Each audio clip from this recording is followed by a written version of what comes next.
राज ठाकरेंकडून पुण्यातील पूरग्रस्त भागाची पाहणी, मुख्यमंत्र्यांनी प्रश्न सोडवण्याचं आश्वासन दिल्याचं पुणेकरांना सांगितलं।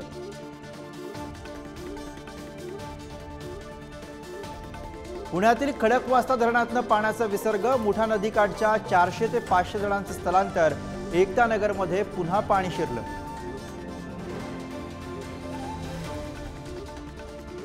2 दिवसात उजनी धरण 100% भरणार, सोमवारपासून मुख्य कालव्यामध्ये 3000 क्युसेक पाणी सोडणार, जलविद्युत निर्मिती प्रकल्पही सुरू होणार।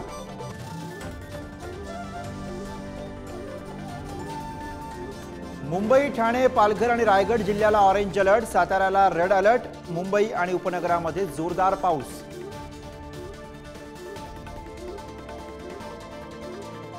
राज्यातील जलविद्युत प्रकल्प खासगी कंपन्यांना 25 वर्षांसाठी चालवायला देणार, नूतनीकरण आणि आधुनिकीकरणासाठी खासगी कंपन्यांकडून निविदा मागवण्याचा सरकारचा निर्णय।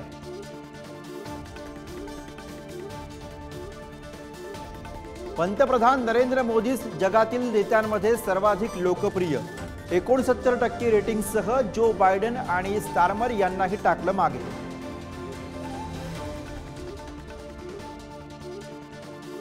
राज्यातील काँग्रेस नेत्यांची आज मुंबईत बैठक, विधानसभेची रणनीती ठरणार, काँग्रेसकडून जोरदार तयारी।